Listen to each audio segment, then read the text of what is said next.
Hello, everybody. Hello, YouTube. Hello, art history enthusiasts and visual culture aficionados. It's me again, Miss Am, and I'm back with yet another video.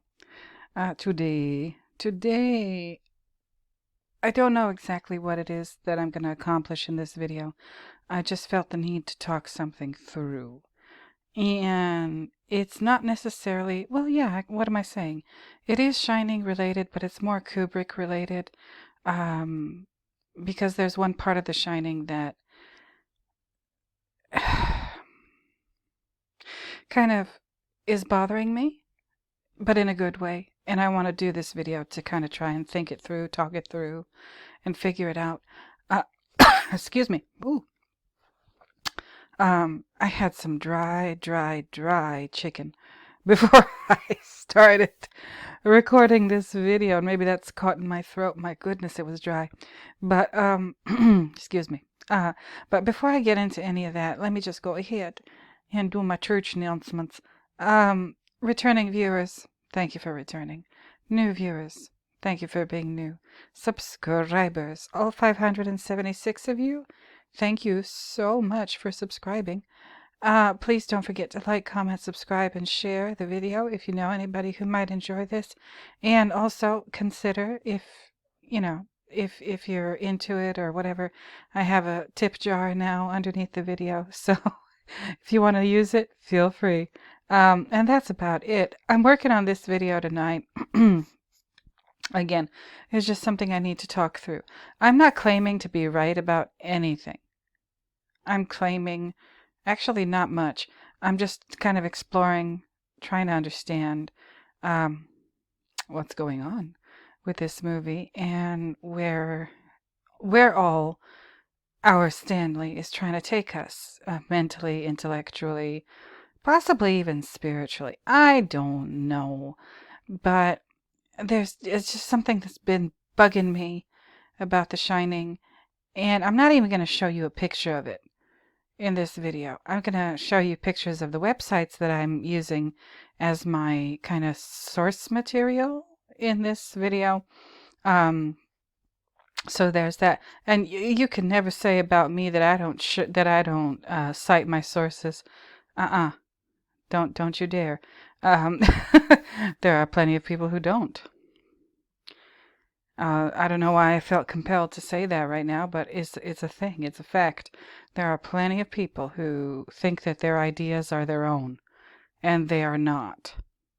Okay. I'm sick of that shit. But yeah, what I want to talk about today is a little bit off the wall. Okay. So I'm just going to get right into it. Let me start with my first article, again from Far Out magazine. Stanley Kubrick explains the meaning of the monolith in 2001, A Space Odyssey. All right, so this is from December 2021, so it's not a new article, but that doesn't matter. I want to read through it and just like listen to this, get comfortable, get your drink, do whatever, and let's see what I come up with here. If I come up with anything, I might not come up with a damn thing. But holding an existential magnifying glass up to each and every project he sets out to make, the filmography of Stanley Kubrick is truly enigmatic, suffusing such moral questions of morality into the likes of horror film The Shining and war drama Full Metal Jacket, to name just two. There is perhaps no film that is pondered over more and discussed to such great extents than Stanley Kubrick's 1968 masterpiece 2001: A Space Odyssey. Adapted from the novel by Arthur C. Clarke.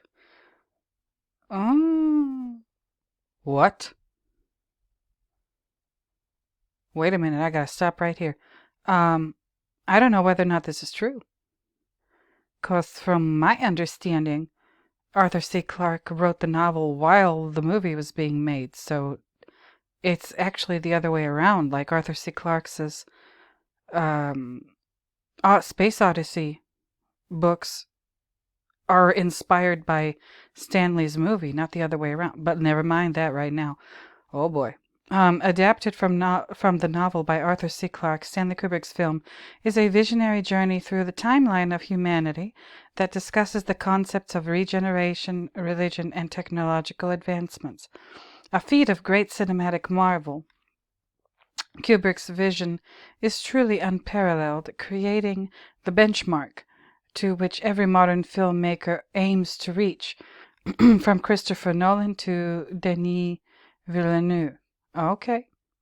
Although Kubrick's film flirts with the first contact of humanity and an alien life form, okay, the audience never actually sees an alien in the traditional sense, with the experience of seeing such a being communicated through the towering monolith. Now I'm wondering whether or not these are assumptions. Oh boy. Okay. Itself an icon of science fiction filmmaking, the Monolith of 2001: A Space Odyssey is a towering black column, rudimental in its design and groundbreaking in its symbolic connotations. Again, is this an assumption? And how do I know? How do I know?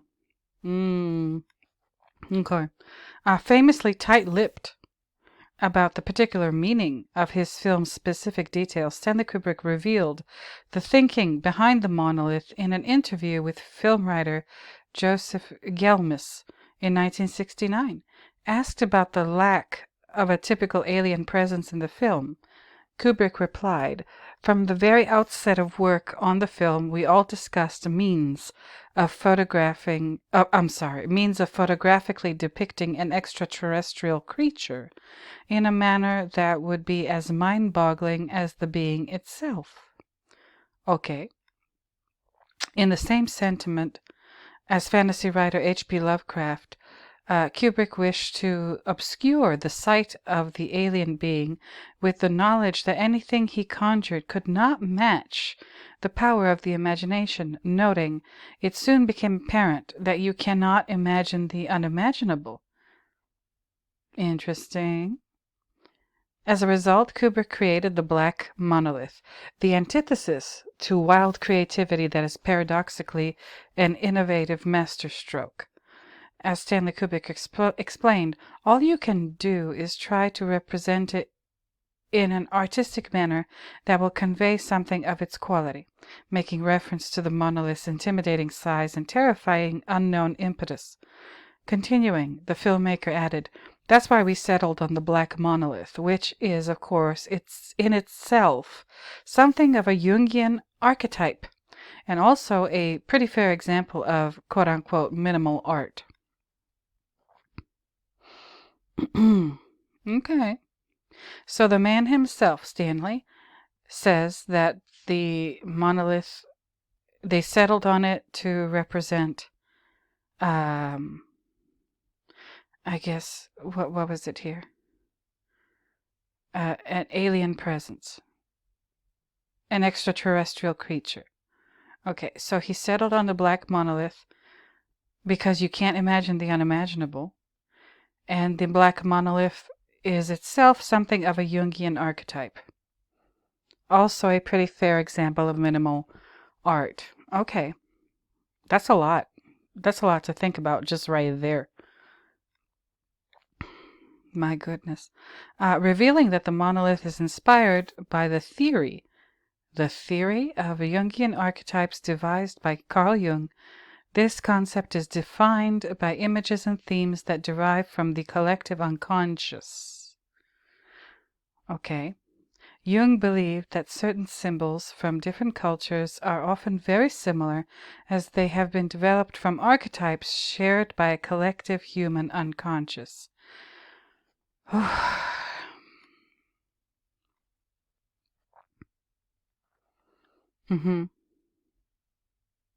Okay.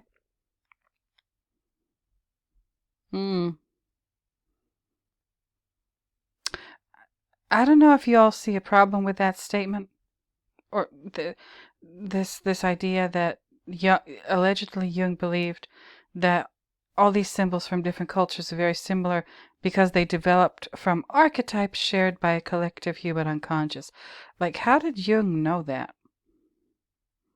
Or did he not know that, but that was just his, like, hypothesis and he ran with it? Can we check this against anything? This is a serious question on my part. How sure was he about the collective human unconscious? I don't know. I just don't know. While Stanley Kubrick's definition is predictably vague, it does give us some further understanding of the thinking behind the object's design, as well as why it is given such focus in the director's undisputed science fiction masterpiece. It gives us further understanding of the thinking behind the object's design. No, it doesn't, really. He wants something that represents alien life, extraterrestrial creature, or influence on, I guess, planet Earth. He says, it soon became apparent that you cannot imagine the unimaginable. So his answer to that was putting the black monolith in his film.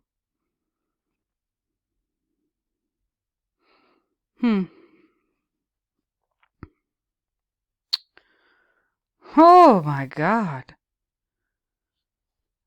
And my problem, what I see as an issue with regard to every single monolith discussion that I have seen in all kinds of different places regarding Stanley Kubrick, 2001, The Monolith, and does it make an appearance just in Space Odyssey, or is it in his other films, or, all of his films, some of his films, whatever, is like, everybody's so sure about what it means.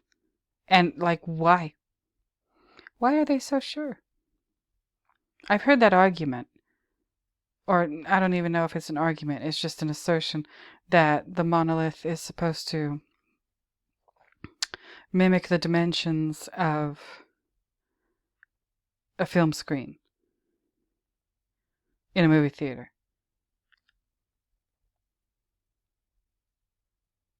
Okay.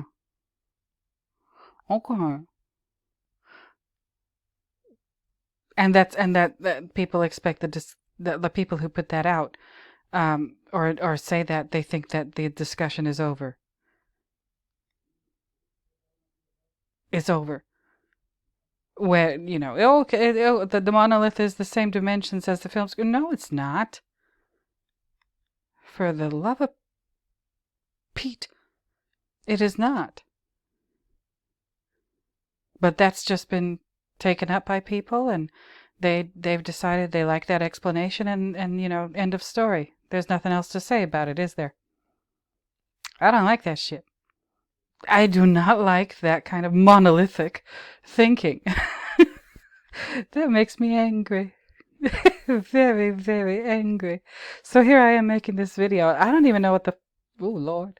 Let me just go ahead and talk like I talk. I don't even know what the fuck I'm doing. I don't. But I'm trying. But neither do these other people. I'm sick and tired of somebody... This isn't just like in the study of Kubrickology. No, this is in so many areas of life. You get some person or some, entity or organization that says, okay, this is what's going on, and that's that, and don't ask any more questions. And my response to that is, fuck you. I'm going to ask all the questions I want. Okay. And thankfully, we have this marvelous thing called YouTube where I can do that all day and all night long, if that's what I want to do. Okay? Gonna be working on my blog soon. Gonna be hopefully shutting down this says blog. Hopefully gonna be shutting down the old one, starting a new one. I don't know if I'm gonna be able to get like a good domain name. Oh, God help me. But, we'll see what happens. I really want like a real blog. A real blog where it doesn't, it's not a complete chore to like put up a blog post and whatever.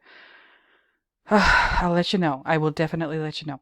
But anyway, this article from Far Out, this first part here where I said adapted from a novel by Arthur C. Clarke, I don't think so. But then again, I could be wrong. Y'all let me know. Was it adapted from the Arthur C. Clarke work, or did Arthur C. Clarke adapt his stuff from Stanley Kubrick? Aye, aye, aye. Aye, aye, aye, aye, aye. But we got some to work with here from Far Out. They've offered quotes by the man himself, Stanley Kubrick, regarding this monolith and possibly what he was trying to accomplish. And like they they say themselves here, whilst Stanley Kubrick's definition is predictably vague. What else did you expect from Stanley Kubrick other than vague? He's not going to tell you because, like, why would he need to make a movie if he's going to tell you all that and explain it in detail? No. Okay? I don't know. But I found yet another one, and this is not an article. This is something I just found. Somewhere. I was looking for, like, what does Stanley have to say about the monolith? And I found this article. Is it an article or a blog post or God knows what? This thing is huge. This thing is so freaking huge. I don't think I'll be able. What the hell? Oh, oh. Anyway, let me just skim through this. This is, I think, a blog post by somebody that was 16 years ago, so it's too old to reply. It's from Alt Movies Kubrick. I guess that's from, like, what the hell was it called? I forget. But back in the day when the internet was still, like, relatively new, right? 16 years ago? Yeah, that was still when we still did this kind of stuff. Kubrick and his symbols, a Jungian analysis, part 1. I'll read this first paragraph and then I'll make a decision as to whether or not I should read any more. But there's some stuff I saw in here. What was I looking for? I guess I just Control F'd the word monolith and I went from there. There can be no doubt that Stanley Kubrick included many quote-unquote symbols as defined by Jung. Hold on now. Don't tell me that Carl Jung is the only person who ever talked about symbols. Yeah, I'm challenging it. You heard me. Don't tell me that Carl Jung and Sigmund Freud were the only two people on planet Earth ever, like, at that time, that ever discussed any of this stuff. Like, what? I'm confused. And angry. Again, angry. That's okay. I'm cool with being angry because, like John Lydon says, anger is an energy. And it can be a good one, if you know what to do with it. But, like, what the hell? There can be no doubt that Stanley Kubrick included many quote-unquote symbols as defined by Jung in his movies. Of course, Jung's theory about why these symbols appeared repeatedly in many different cultures was that they sprang from the quote-unquote collective unconscious of mankind. And quote-unquote artist who was quote-unquote in touch with his unconscious life would not consciously include them, but rather use them because they just felt right. And felt right is in quotes. In fact, Jung thought that the quote-unquote unconscious mind quite often takes over the actions of writers and artists, resulting in works that are a surprise and a mystery even to them. Interestingly, Kubrick himself allowed that some ideas in quote-unquote art may not have actually been consciously inserted by the quote-unquote artist. Oh, wait a minute. Hold on now. Even if what this person just wrote here is true, I think that Kubrick is exempt from this. I think he's one of those artists who was very, very in control of what he was doing, and he wasn't just letting his unconscious mind take over when he was creating his works. That's my opinion.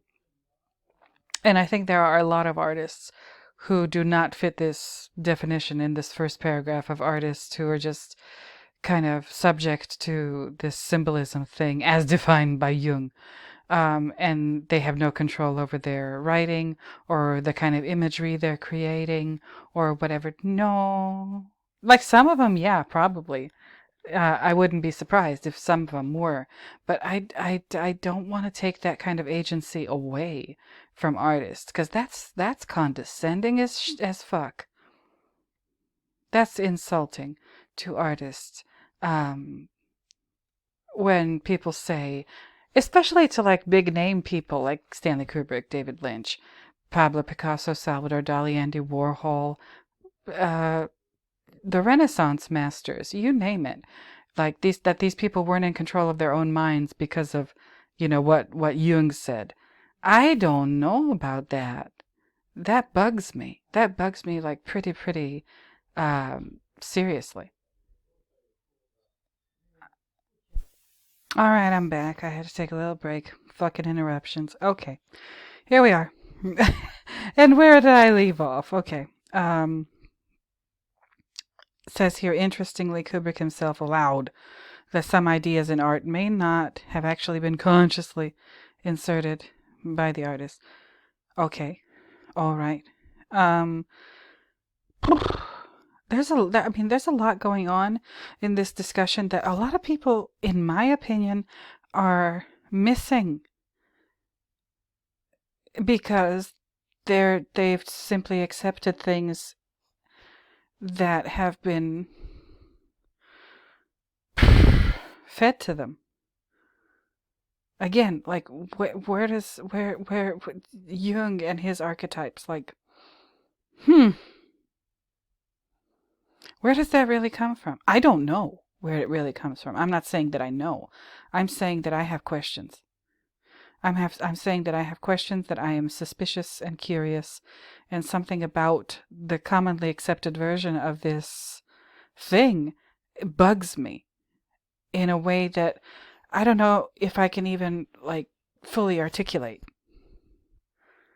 I always say, I don't know if I've said it in my videos. I probably have, at least at some point, but I always say, or I always think, censorship works best. It's at its very strongest, and it's working at its fullest capacity when you would never even think to, you would never even think or to say or do whatever it is that you're not supposed to.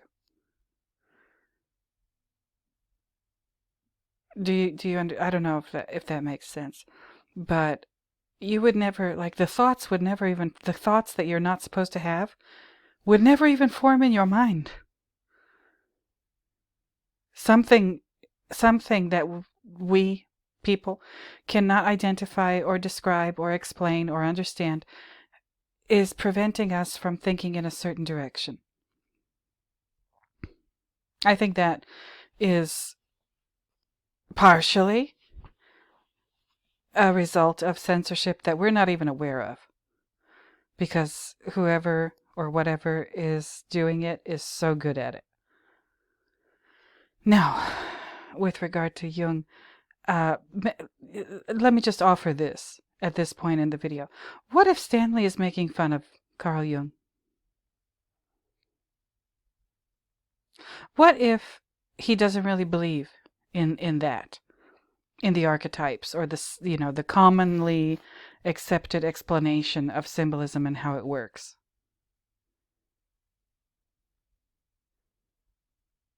Because these writings, from what I can understand, from Jung or Freud or from whoever,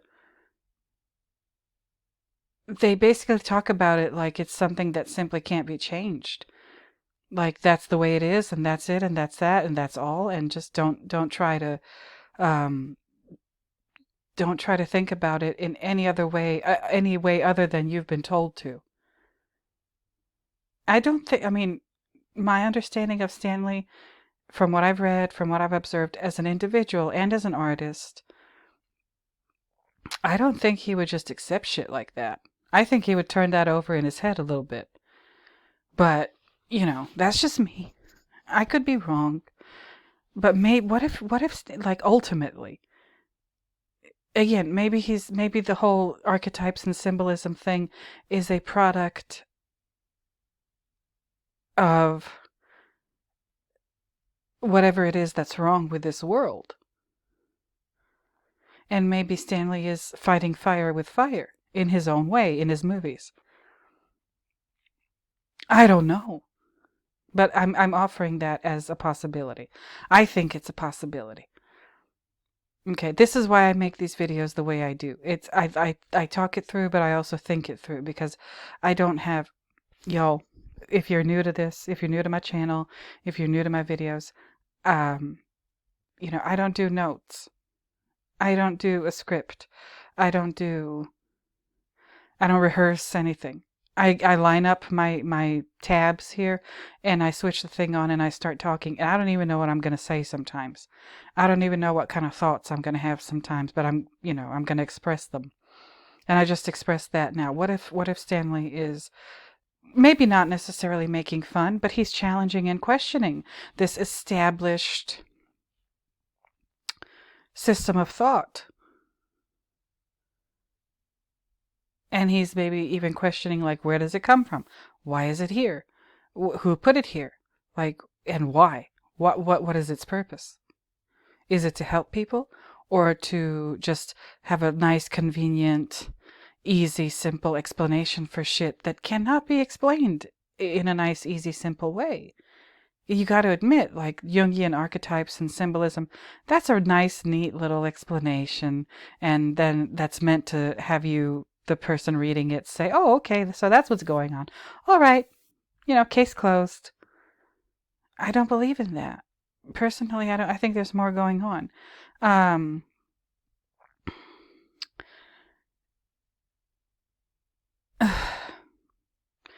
This is what I'm trying to figure out with my videos in my own special way.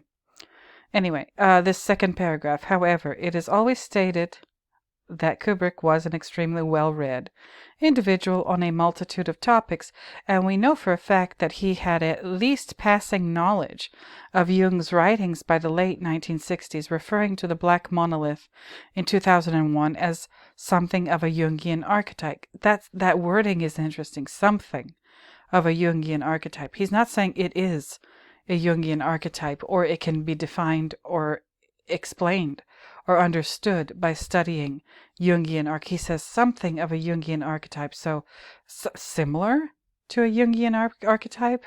Again, is he fighting fire with fire? That's what I'm wondering.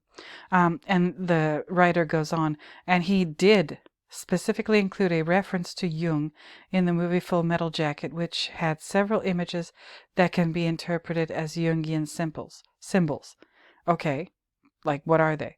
Where does I don't know if the author explains that part or gives us examples, but whatever. But what conclusions can we draw about Kubrick's conscious rational? And those two words, conscious and rational, are all caps.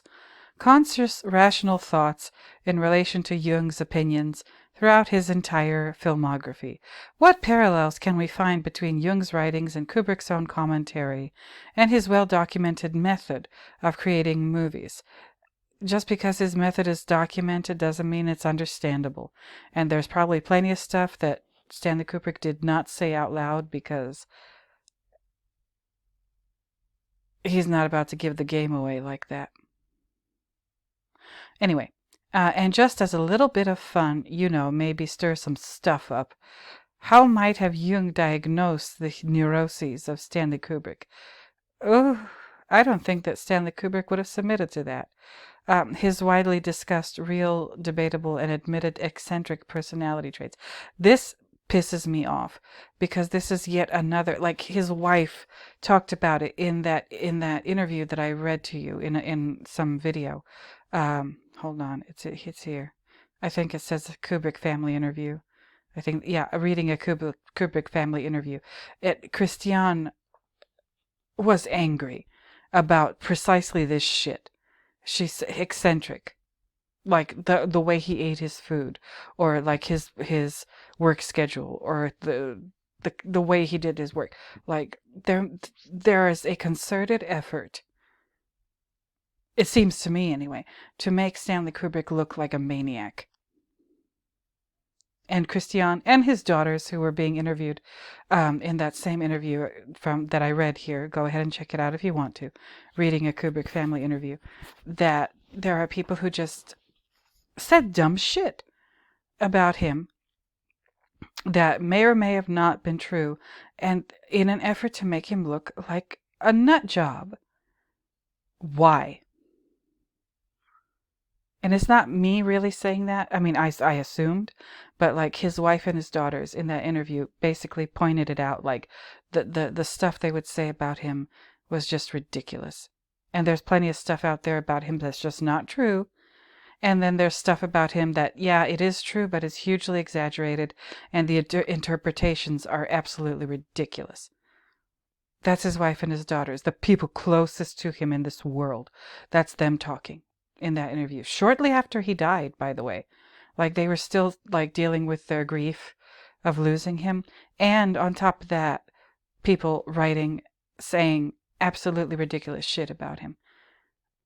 This is just an example of how far that traveled. This ridiculous shit that might or might not have any basis in reality. Eccentric. The fucking nerve. Oh, I don't know. I found this because I wanted to, like, read something intelligent about the possibility of Kubrick. Like it says here, the title, Kubrick and His Symbols, a Jungian Analysis, Part 1. I'm already pissed off. Jesus, Jesus, Jesus. Hold on now. Let me see. Oh, yeah. Stir some stuff up, eh? Oh, who wrote this shit? Bill. Okay, cool. Has several images. Unconscious mind. Man's animal nature. Okay, whatever. Mind-body split of Descartes. Okay. Have their physical mechanism, unconscious mind, rather than... okay, let me read this part. But rather just documented what he considered to be all of man's common urges and emotions and reactions to the reality of human life, which Jung classified into several archetypes. Again, nice, neat, easy. Like, people just accept Jung's archetypes because it's Jung, because that's a respected name. But those very same people would probably poo-poo things like astrology.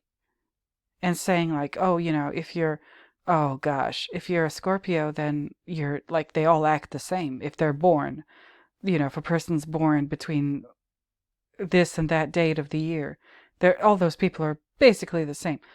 That's just not true.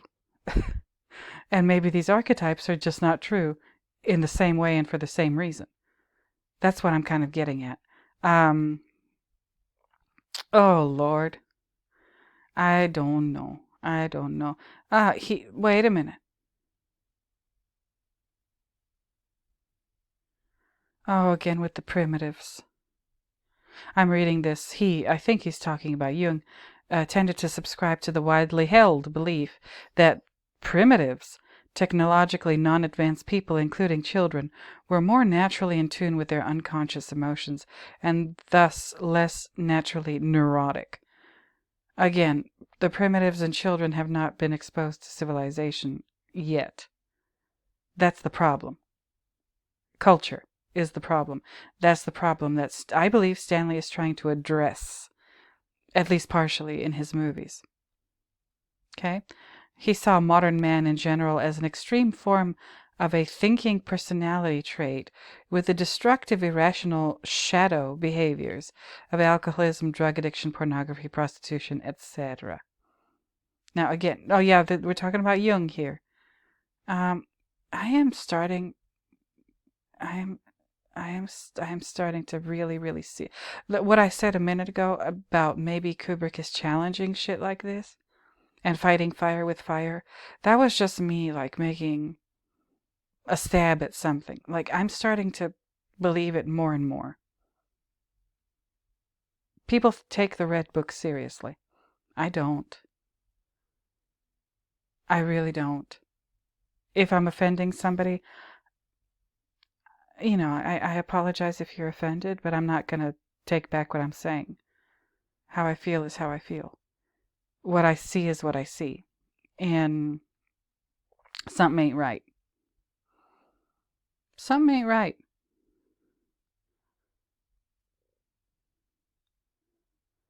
I don't, I, something doesn't make sense to me about this. And I'm not going to just leave it alone. If something doesn't make sense to me, I'm going to continue to pursue it and try to figure out how and why it doesn't make sense. I'm going to have to read this thing in its entirety at some other time, because this is way too long for me to read to you now in this video. But let me just do what I did before. Monolith, right? So there's 9 mentions of the word monolith in this text that I found. I'll just read this. However, it is always stated that Kubrick was an extremely well-read. I think I read. Okay, yeah, Jungian archetype, and we already looked at that in the Far Out magazine. Basically the same stuff. So okay, we already know about that. Well, as a matter of fact, there is a big hunkin' one. These so-called. Okay. Okay. Here we go. So there seems to be fairly clear parallels between Jung's hero myth and the plot of 2001. Are there any other Jungian symbols or archetypes in the movie? Well, as a matter of fact, there is a big honkin' one, the so-called monolith, literally single stone. That's what monolith means. According to Jung, stones have a very powerful cross-cultural symbolic value, and men around the globe and throughout history have exhibited the peculiar but persistent behavior of setting stones up on their ends in one way or another. You see this on gravestones and the Jewish custom of putting stones on graves, the Easter Island statues, the pyramids, Mayan and Egyptian. There's more than just Mayan and Egyptian, but whatever. Stonehenge, skyscrapers, carving statues of heroes, not the least example of which is Mount Rushmore. Note the habit of destroying and breaking up statues of dictators after they are removed from power, etc. Also note that in many cases stones are quite often carefully aligned with the sun and certain stars at certain times that have mystical significance, such as Stonehenge and the Egyptian pyramids. So is this part trying to explain like Kubrick's comment about the monolith? Hold on. Hold on. Where does it say it in this one? Lovecraft,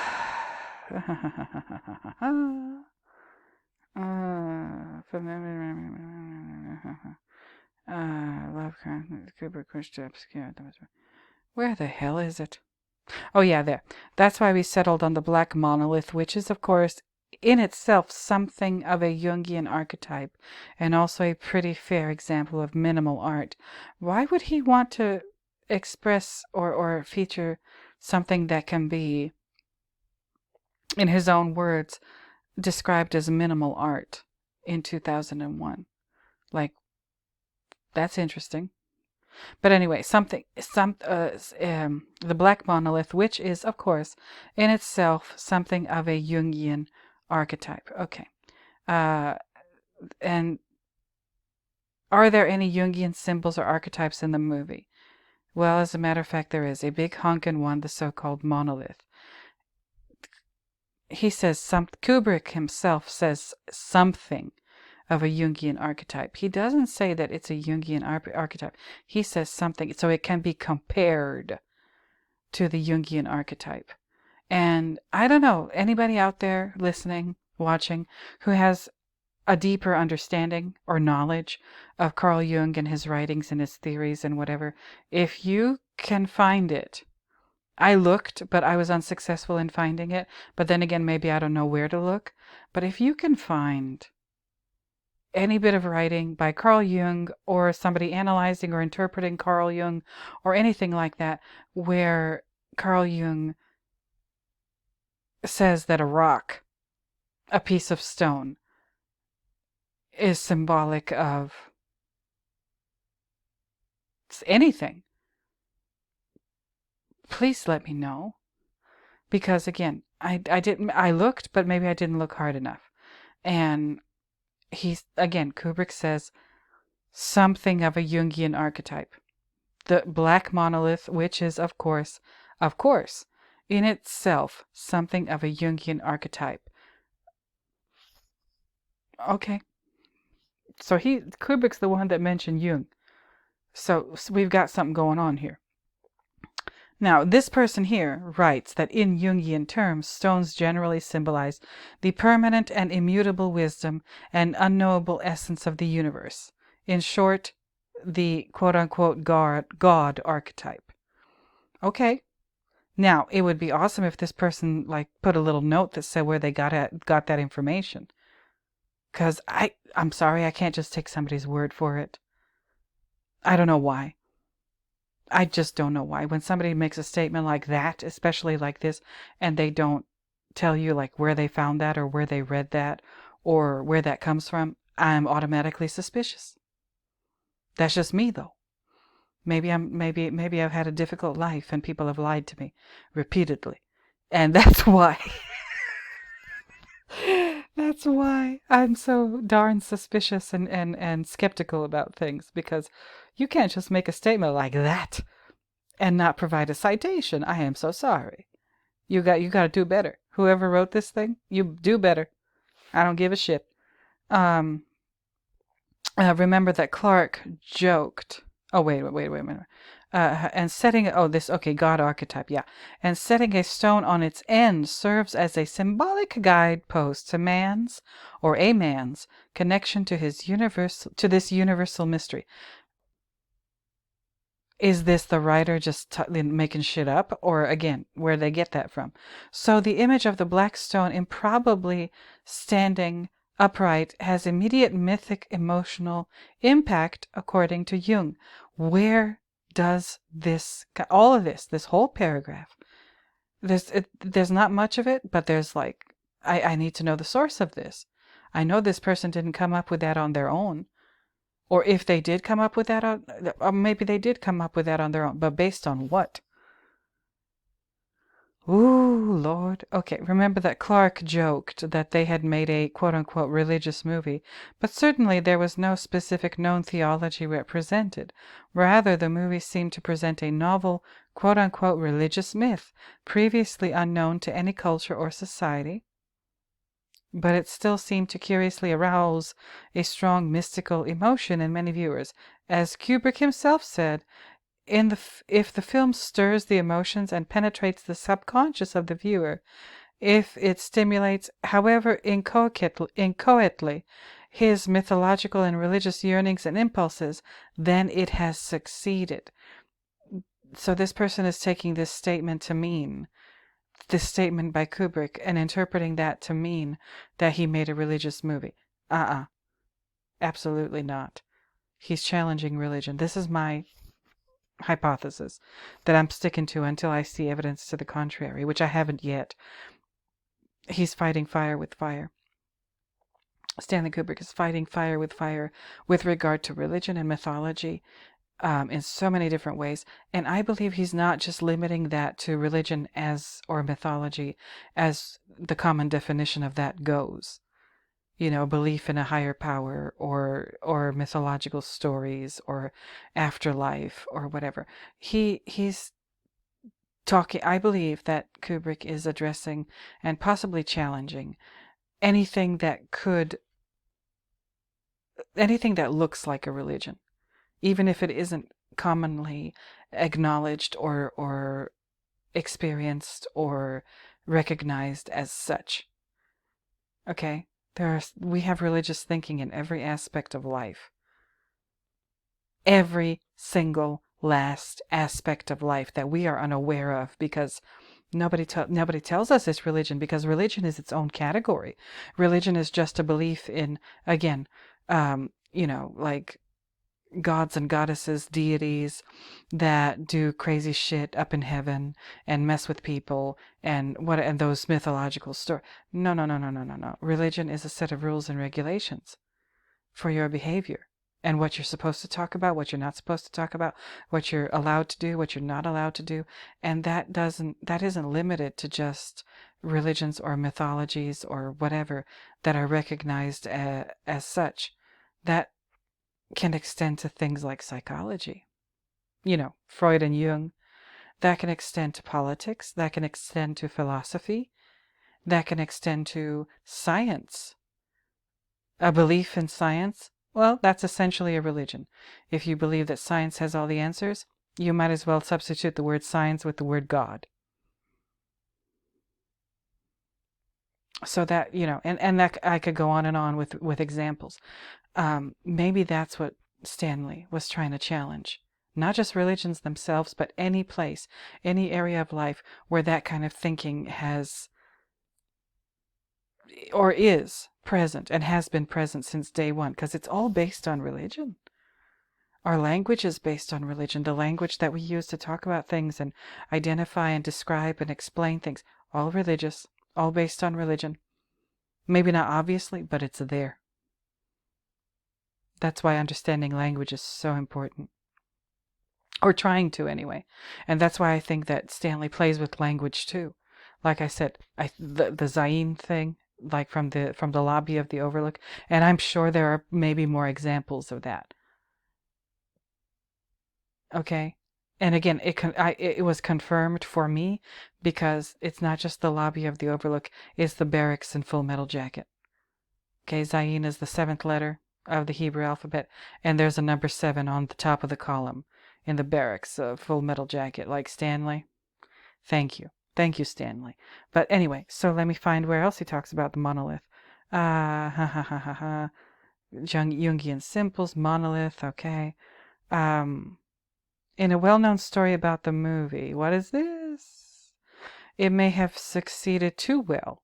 Okay, as far as, Stanley says, if the film stirs the emotions and penetrates the subconscious of the viewer, if it stimulates, however inchoately, his mythological and religious yearnings and impulses, then it has succeeded because he's trying to tap into that part of you. And not just that part of you, but whatever it is that put that part of you there. Because it wasn't you. Somebody educated you. You didn't educate yourself.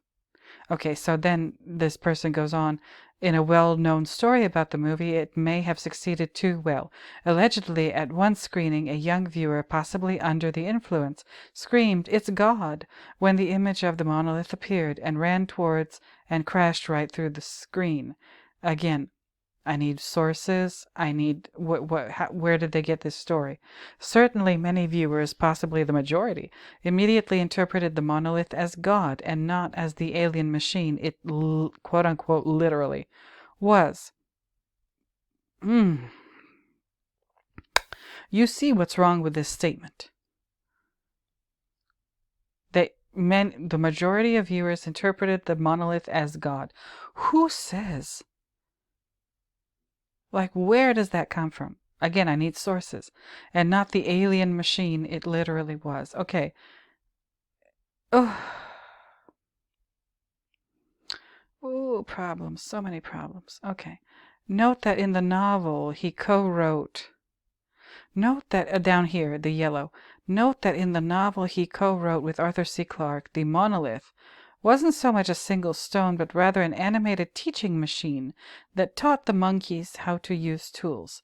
Kubrick chose not to use that bit of technological literalism, but rather relied on the pure mythic emotional power of the single stone itself, coupled with the Ligeti chorus of what seems to be thousands of nonverbal human voices, the collective unconscious expressed as music. Oh yeah, yeah, he's making fun of Jung and Freud and all that shit. Was this actually a canny and conscious appeal by Kubrick to the emotional reactions predicted by Jung's theories when people see a stone symbolizing the God archetype? First of all, I need to know for sure whether or not people had this reaction. How in the world would any audience see the monolith and immediately think of God? That's not what I immediately thought of. I didn't think anything. But then again, that's just me. I'm just one person. Ooh, problems. Okay. That's why Oh, this is Stanley again. So from the very outset of work on the film, we all discussed means of photographically depicting an extraterrestrial creature in a manner that would be as mind-boggling as the being itself. And it soon became apparent that you cannot imagine the unimaginable. All you can do is try to represent it in an artistic manner that will convey something of its quality. That's why we settled on a black monolith, which is, of course, in itself something of a Jungian archetype and also a pretty fair example of minimal art. Wait a minute. Okay. Now here's some more. Now he's quoting Kubrick, so I'll just go ahead. The author of this says, notably, he also said this about trying to depict the object as a literal alien machine of some sort. I don't know. I'm not going to... Wait a minute. Hold on. Let's see what Kubrick has to say. I eventually decided that to depict the monolith in such an explicit manner would be to run the risk of making it appear no more than an advanced television teaching machine. You can get away with something so literal in print, but I felt that we could create a far more powerful and magical effect by representing it as we did in the film. Okay, wait a minute.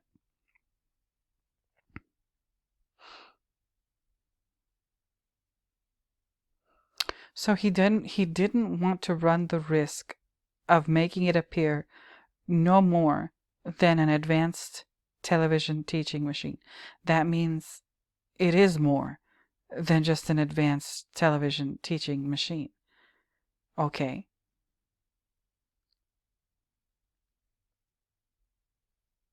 So it's a machine.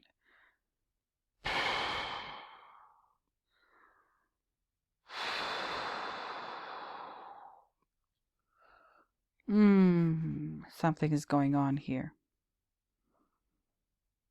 Something is going on here with this frickin' monolith. Okay, hold on. Let me see where else.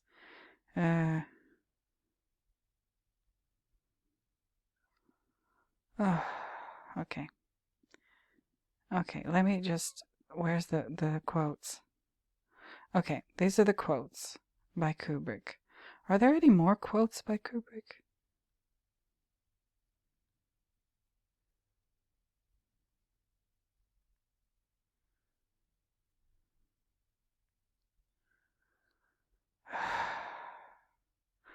Okay, what is this?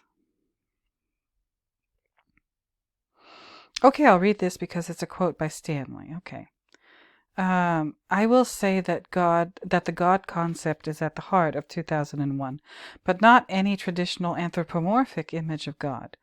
I don't believe in any of Earth's monotheistic religions, but I do believe that one can construct an intriguing scientific definition of God, once you accept the fact that there are approximately 100 billion stars in our galaxy alone, that each star is a life-giving sun, and that there are approximately 100 billion galaxies in just the visible universe. Given a planet in a stable orbit, not too hot and not too cold, and given a few billion years of chance chemical reactions created by the interaction of a sun's energy on the planet's chemicals, it's fairly certain that life in one form or another will eventually emerge. It's reasonable to assume that there must be, in fact, countless billions of such planets where biological life has arisen, and the odds of some proportion of such life developing intelligence are high.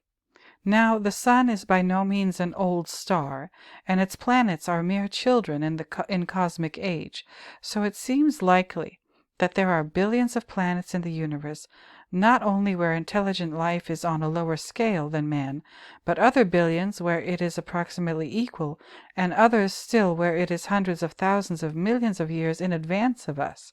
When you think of the giant technological strides that man has made in a few millennia, less than a microsecond in the chronology of the universe, can you imagine the evolutionary development that much older life forms have taken? They may have progressed from biological species, which are fragile shells for the mind at best, into immortal machine entities, and then, over innumerable eons, they could emerge from the chrysalis of matter transformed into beings of pure energy and spirit. Their potentialities would be limitless, and their intelligence ungraspable by humans.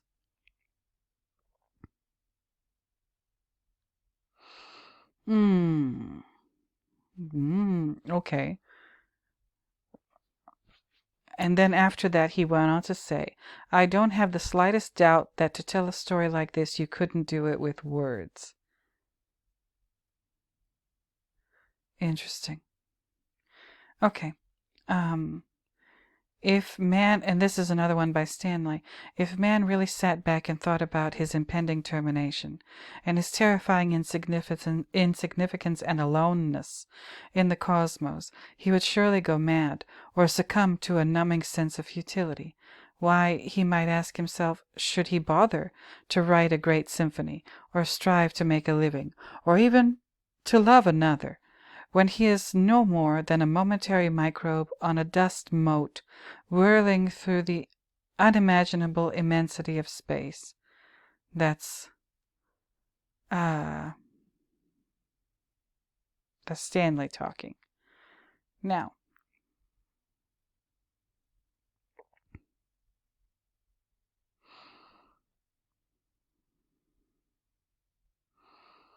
of course, the author of this thing is cherry picking Stanley Kubrick quotes.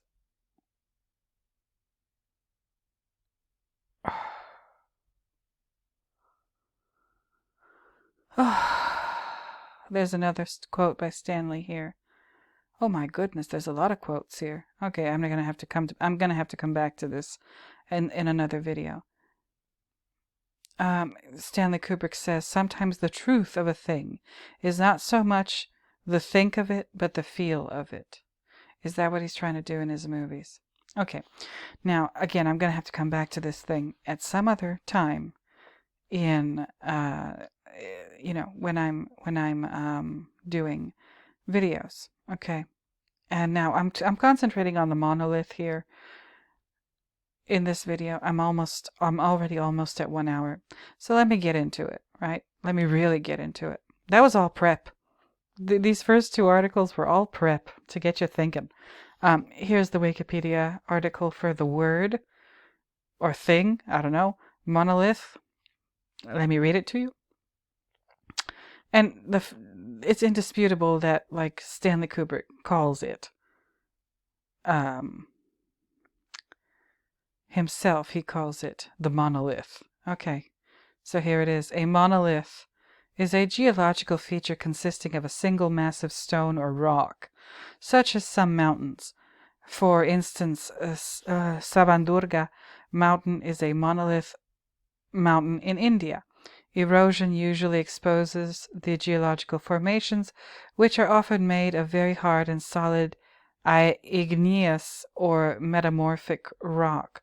Some monoliths are volcanic plugs, solidified lava filling the vent of an extinct volcano. Okay.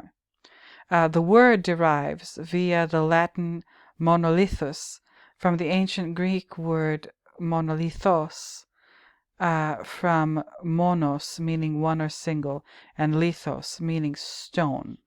Okay, so now it gives you a list of geological monoliths on planet Earth. Cool. Okay. Now, I'm not interested in none of those.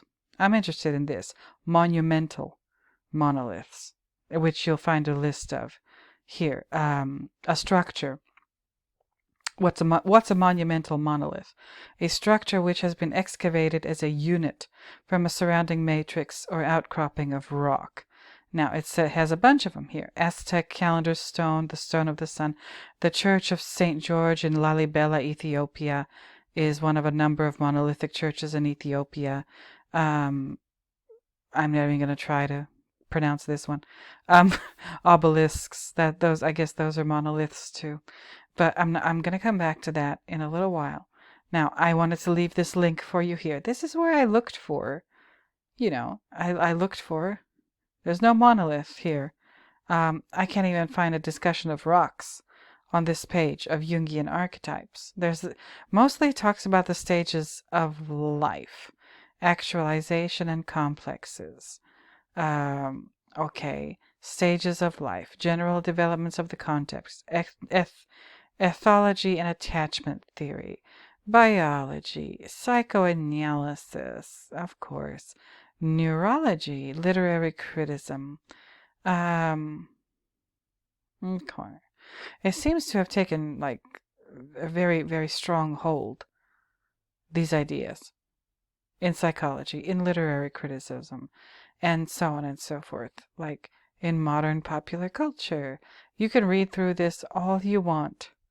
And I mean, not to like I'm not trying to make a long story short because there's plenty to read here, but it seems to me like you're going to read the same thing over and over and over again, just stated in different ways, or ways that look different, but they're not really different, they're the same. Yeah?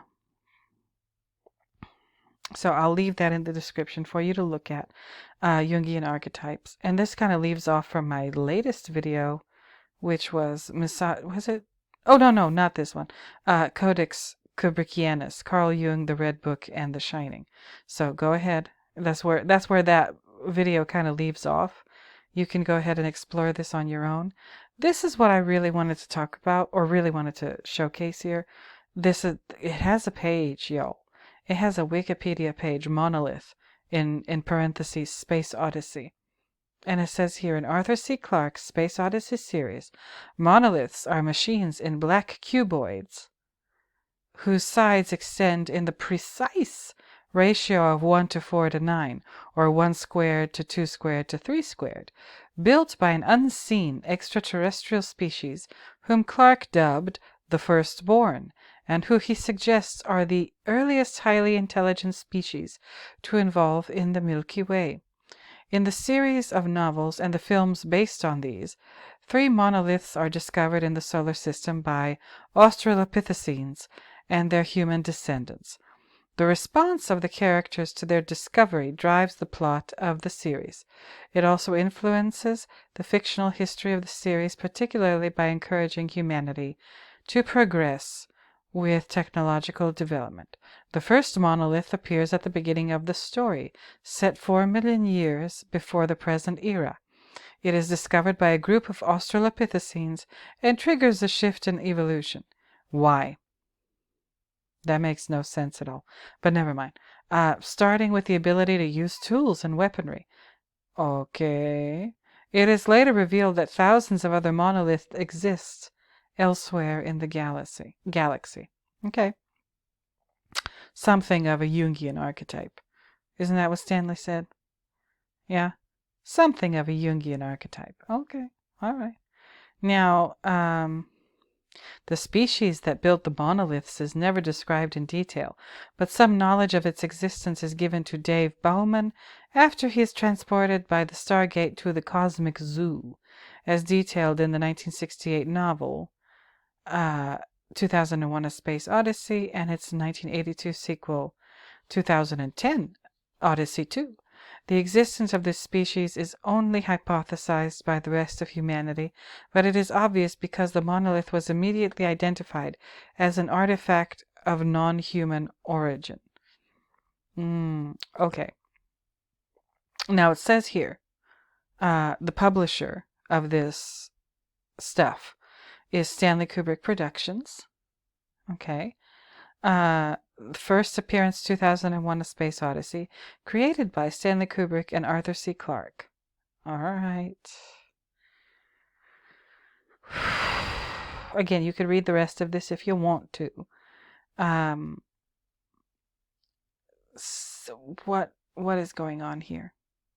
Now, I also opened up this one here, Space Odyssey.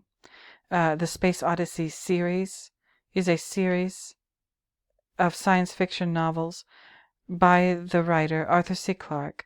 The first novel was developed concurrently with Stanley Kubrick's film version and published after the release of the film.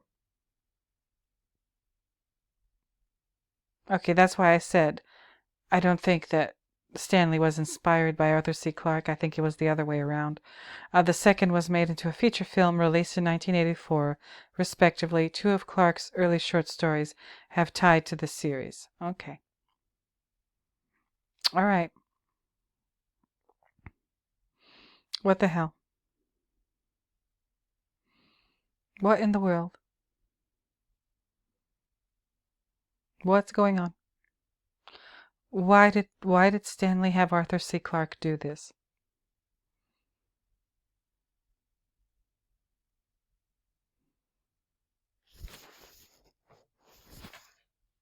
I don't know. I can only speculate.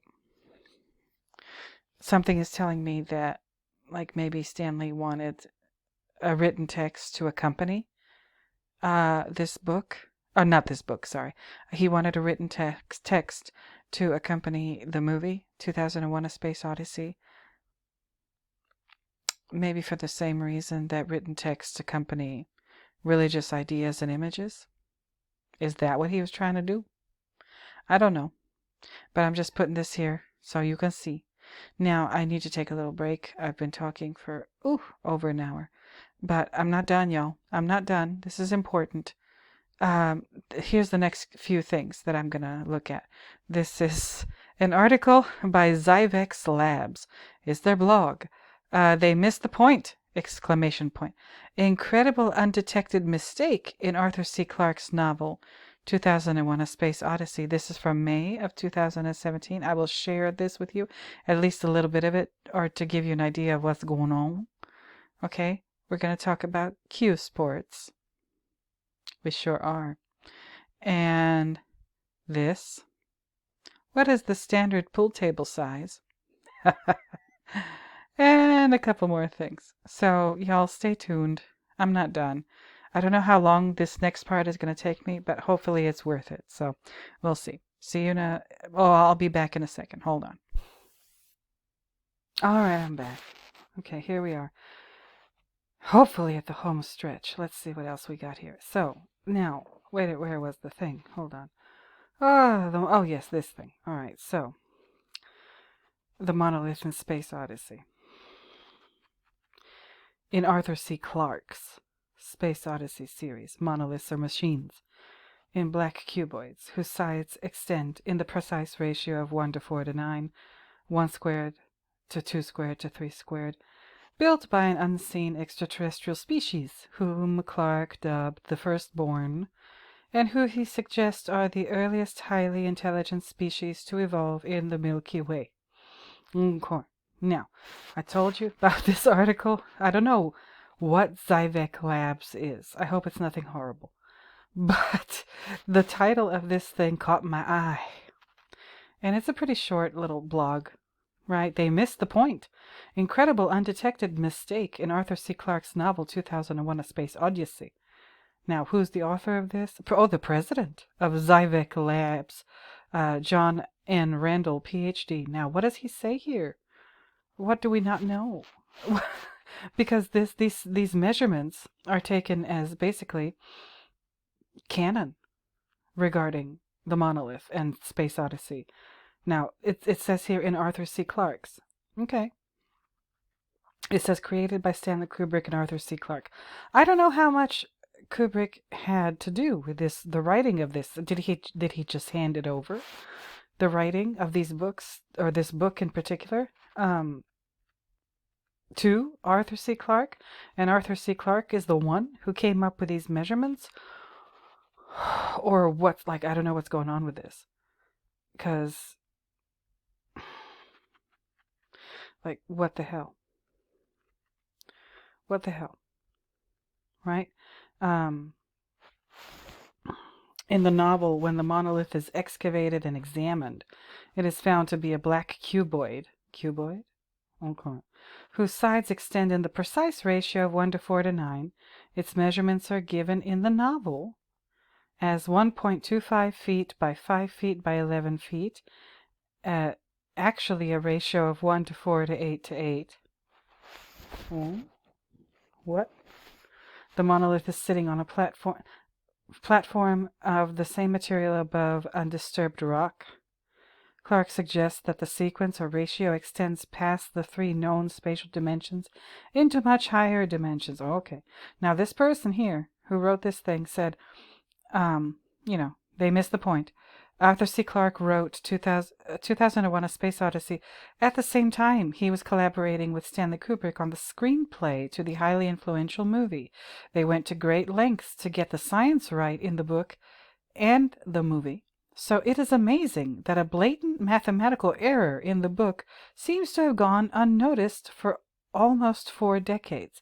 This is particularly surprising since the mistake involves statements in the book that have generated years of comments and discussions.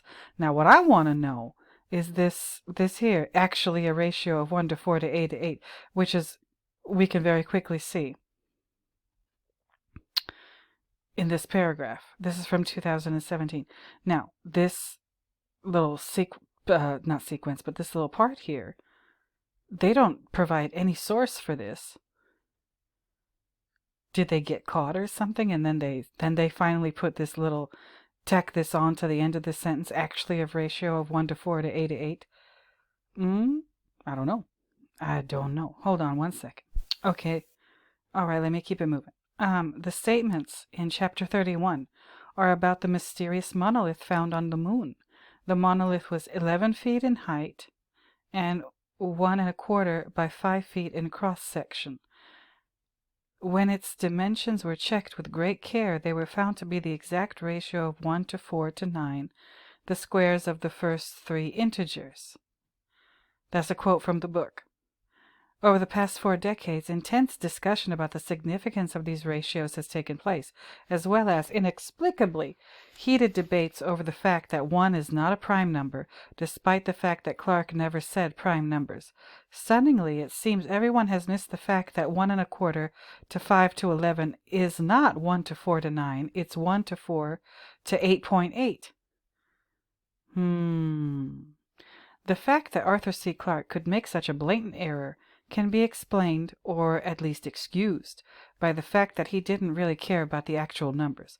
What he cared about, the whole point he was trying to make, was the significance of the manufacturing precision. And I just checked this company, Zyvek Labs. They're all about manufacturing precision to the atomic level. Okay. Yeah. It was the significance of the manufacturing precision. It was a chastening thought that the entire technology of Earth could not shape even an inert block of any material with such a fantastic degree of precision. I was led to the error just after I gave a talk at the University of Texas at Austin about atomically precise manufacturing. It was brought to me by the amazingly gifted PhD student Akila Malavarapu, who was in the audience. What Akila and Arthur C. Clarke are saying is that the manufacturing precision achievable by a civilization is equivalent to their level of technological capability. This is why Zyvek Labs is committed to atomically precise manufacturing. We believe that when it is achieved on a large scale, the technological capabilities of our civilization and our quality of life will make a quantum leap. On a side note, perhaps people's fascination with mathematical ratios is to blame for missing both the mistake and the important point the author was making. For instance, many interpretations of the significance of these ratios cited in the book have been suggested, including that 9 to 4 is the ratio of movie screens. 1 to 4 to 9 is a particularly good way to construct stable mechanical structures, and my favorite is that 1 to 4 to 9 is the ratio of ingredients to make a fudge bar that the monolith resembles. Oh my God. That is too cute. I don't know, maybe it is a fudge bar. If it turns out to be a fudge bar, I'm just gonna throw in the towel. Okay. Disclaimer. While I can't be certain that no one else has caught the glaring mathematical error, hours of Googling revealed no reference to it. in spite of many discussions of this passage. This mistake does show up in every edition of the book that I have looked at, including one printed in 2016, posted by John N. Randall, PhD, President, Zyvek Labs. Wow. Wow. This is, I mean, I just kind of found this, but this is really seriously interesting. Like, I guess was Arthur C. Clarke a mathematician? I don't know. I haven't really looked up anything about him other than that he wrote this and that, like, I guess Stanley Kubrick commissioned him, more or less, to do so. But this is really weird. And again, people talk about that it's supposed to be the ratio 9:4 is the ratio of movie screens, but they don't talk about that one. The people who talk about the movie screen thing don't talk about that one. The one is the depth of the thing, and a movie screen doesn't have depth really. It's flat. So that's why I'm not on board with the movie screen idea. That's one reason. A 1:4 to 9 is a particularly good way to construct stable mechanical structures. Okay. And his favorite, the person who wrote this, their favorite, 1:4 to 9 is the ratio of ingredients to make a fudge bar that the monolith resembles. Oh my God, that's my favorite too, out of the ones listed here. Wow. Okay. Ay. What is going on with this monolith thing? I mean, we have Stanley's words. Okay. Itself something of a Jungian archetype. Does Stanley ever mention the ratios? Or like the measurements of the thing? He says something of a Jungian archetype. Right? And that he eventually decided that to depict the monolith in such an explicit manner would be to run the risk of making it appear no more than an advanced television teaching machine, also known as a movie screen. All right. So that's what he was trying not to do. That's another reason I'm not on board with the movie screen thing. But there is something that I have noticed in Stanley Kubrick's movies, at least two of them, that might have dimensions. So the dimensions are not important.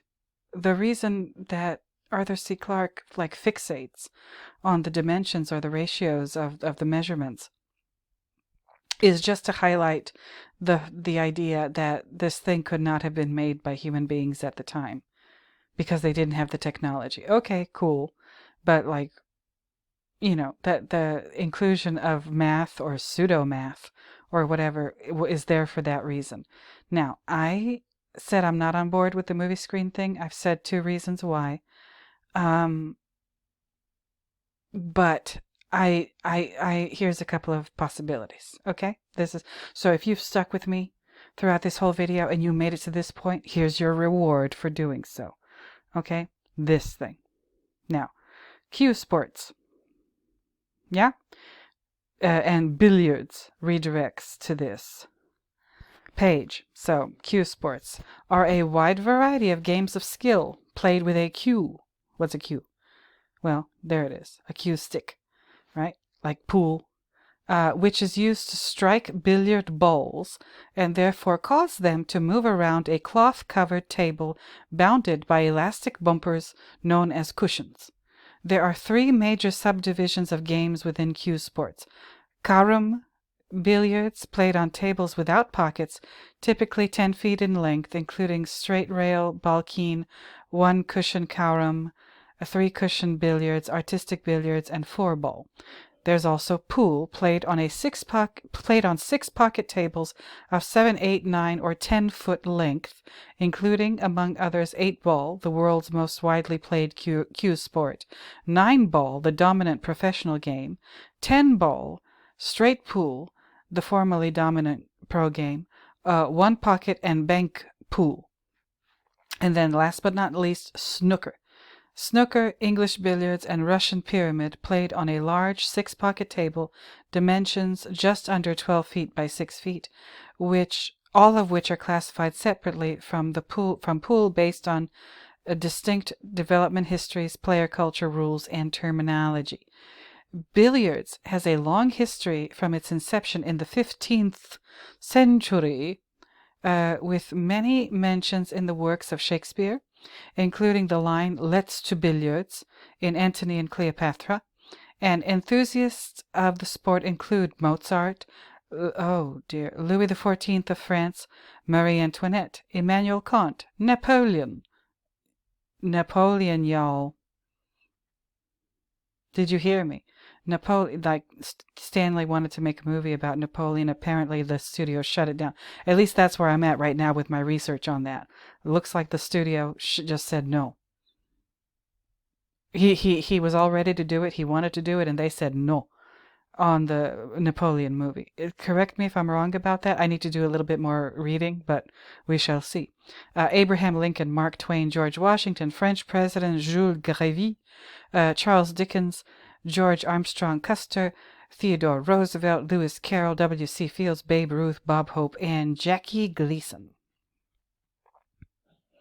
Okay. Now this is the important part.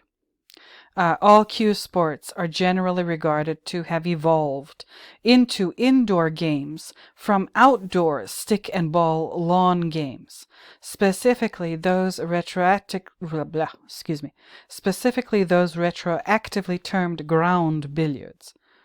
Okay.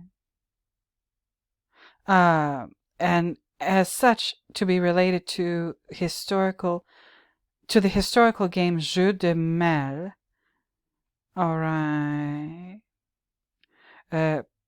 Pall Mall. Okay. I'm just holding this so you can see the little pictures. Jeu de Mal. I don't know what mal means in French. I know main. So I was talking about that one time in one of my videos about tennis and tennis balls in The Shining, and the tennis was originally called Jeu de Main. Now, what does mal mean? I don't know. I have to look it up. And pall mall, lawn game. I guess mal means lawn. It is considered to be a precursor to croquet.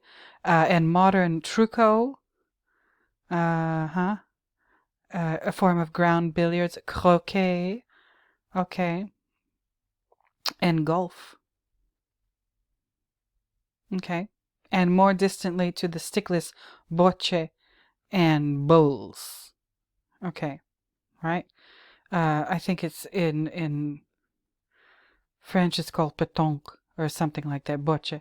The word billiard may have evolved from the French word billard or billet, meaning stick, in reference to the mace, an implement similar to a golf putter, and which was the forerunner to the modern cue. However, the term's origin could have been from French bille, meaning ball. The modern term cue sports can be used to encompass the ancestral mace games, and even the modern cueless variants such as finger billiards, for historical reasons. Cue itself came from Q-U-E-U-E, the French word for tail. This refers to the early practice of using the tail or butt of the mace instead of its club foot to strike the ball when it lay against a rail cushion. Okay, now I don't know how much more I need to read of this. I'll just scroll down. Okay, so you can look at maybe the pictures that they have here, right? The equipment, the pool table, the tables. There are many sizes and styles of billiard tables. Generally, tables are rectangles, twice as long as they are wide. Okay. Tables are typically referred to by the nominal length of their longer dimension. Full-size snooker tables are 12 feet long. Carom billiard tables are typically 10 feet. Regulation pool tables are 9 foot, though pubs and other establishments catering to casual play will typically use 7-foot tables, which are often coin-operated, nicknamed bar boxes. Formerly, 10-foot pool tables were common, but such tables are now considered antiques. High-quality tables have a bed made of thick slate in 3 pieces to prevent warping and changes due to temperature and humidity. The slates on modern carom tables are usually heated to stave off moisture and provide a consistent playing surface. Smaller bar tables are most commonly made with a single piece of slate. Pocket billiard tables of all types normally have 6 pockets, 3 on each side, 4 corner pockets, and 2 side or middle pockets. Now, you know why I'm mentioning this, right? There is a pool table, a pretty famous, in a pretty well-known scene in the movie Eyes Wide Shut, between Ziegler and Tom Cruise's character, Bill Hartford. Okay, and it has that red covering. It's not green; it's red. There's also pool tables in The Shining. And one of those I can show you right now. This is right behind the Colorado Lounge. As you can see, this is closing day, Almond, Wendy, Jack, Watson, and behind these people over here, this thing on the rug, that's a pool table. Looks like it to me anyway. It's not a huge one, but there it is. And I don't know whether or not there are any pool tables in the games room. I've seen foosball tables in the games room, but I haven't seen, I don't know if I remember seeing pool tables, and right now is not the time for me to check. But y'all let me know if there are any pool tables in the games room. There is one right behind the Colorado Lounge, the part right before you walk in. And this is the wall behind Jack's writing table. Now, so we have pool tables, one in Eyes Wide Shut, one in The Shining, maybe in other movies too. Is there one in Barry Lyndon? Is there one in Full Metal Jacket? I haven't thought about it, but I'm gonna have to keep my eye out for them. And as you can see, what I read up here.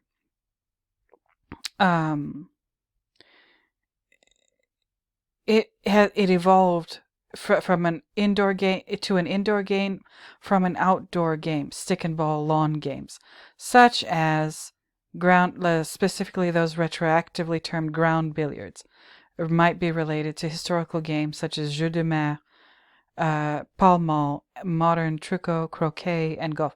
So croquet, So in the novel, doesn't croquet, or is it croquet or roquet? I'm not sure.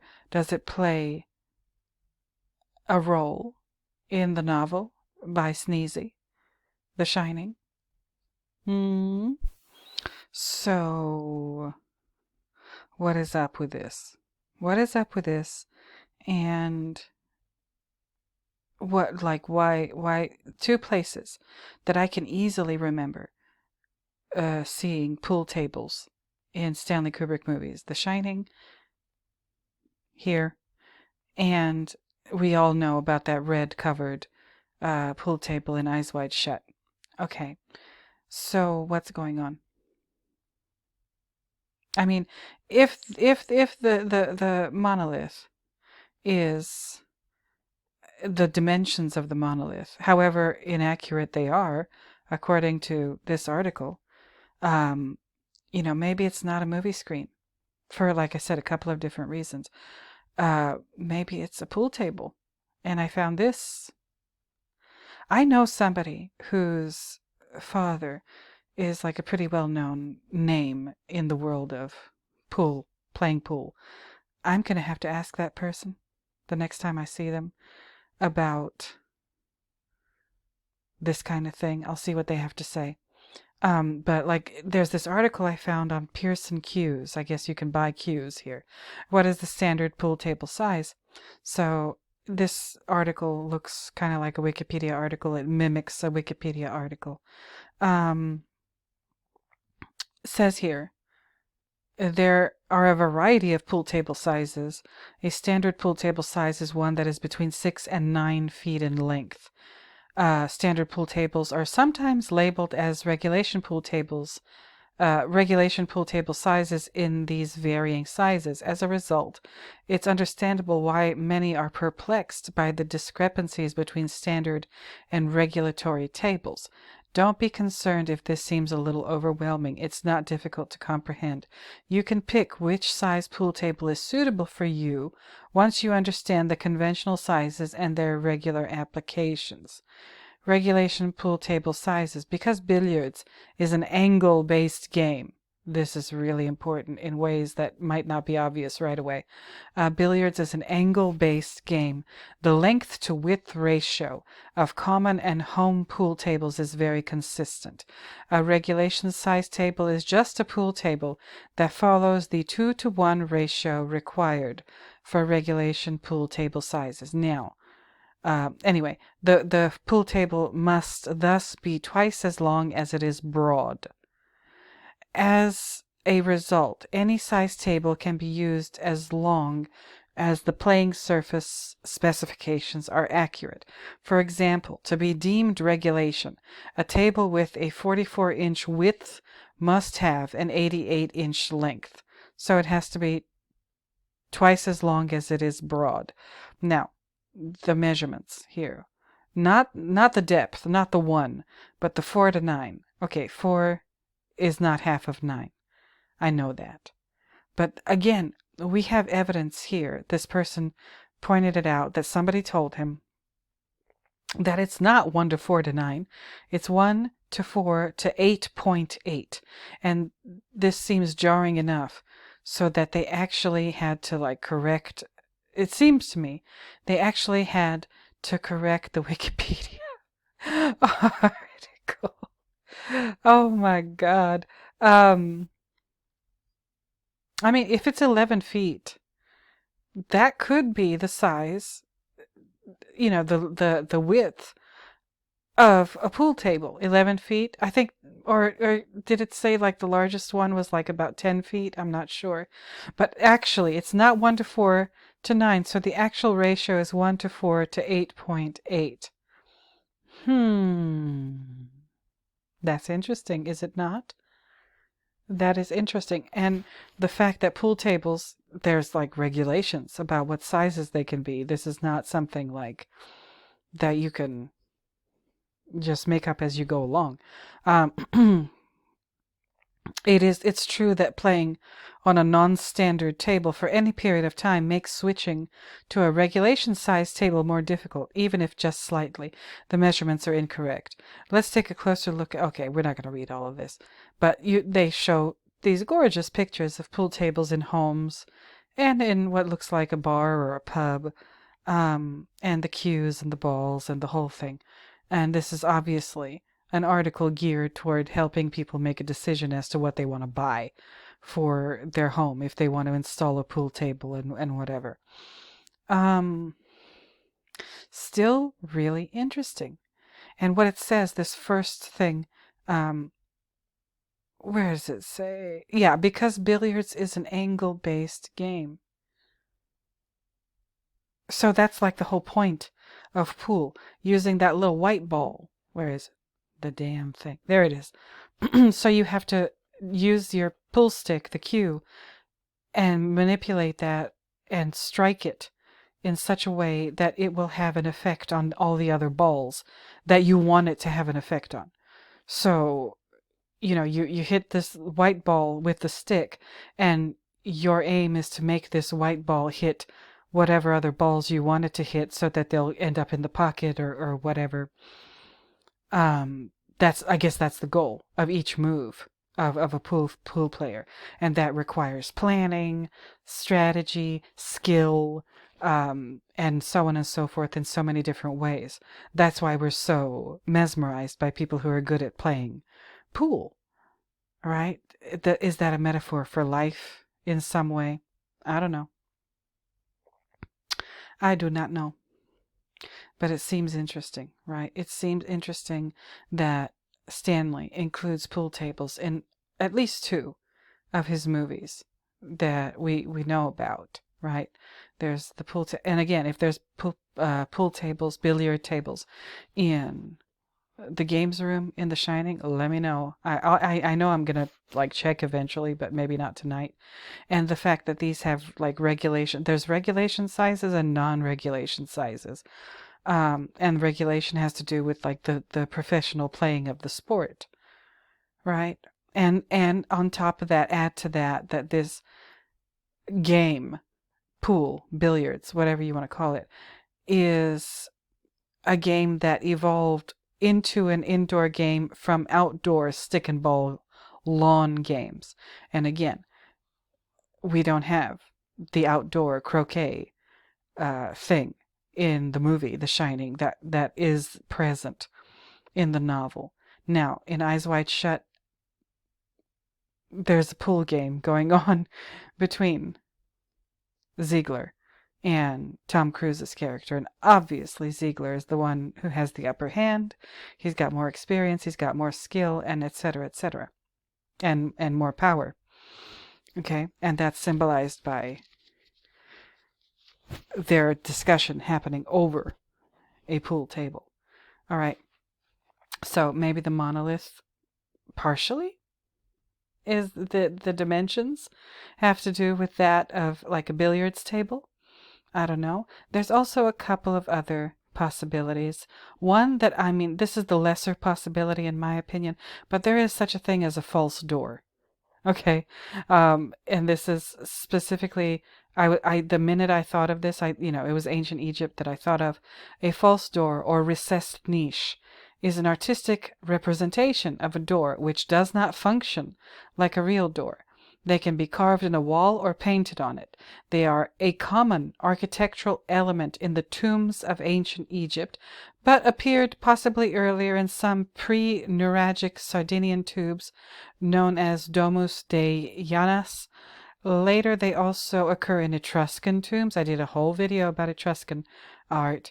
Etruscan tombs, and in the time of ancient Rome, they were used in the interiors of both houses and tombs. So ancient Rome, they liked a lot of, murals, fresco paintings that depicted things that just weren't there, and including doors, I guess. Mesopotamian origin. Egyptian architecture was influenced by Mesopotamian precedents as it adopted elements of Mesopotamian temple and civic architecture. These exchanges were part of Egypt-Mesopotamia relations since the 4th millennium BCE. So it always goes back to Mesopotamia, y'all. Like whatever you think is original to any given culture, it more likely than not goes back to Mesopotamia. So always keep that in mind.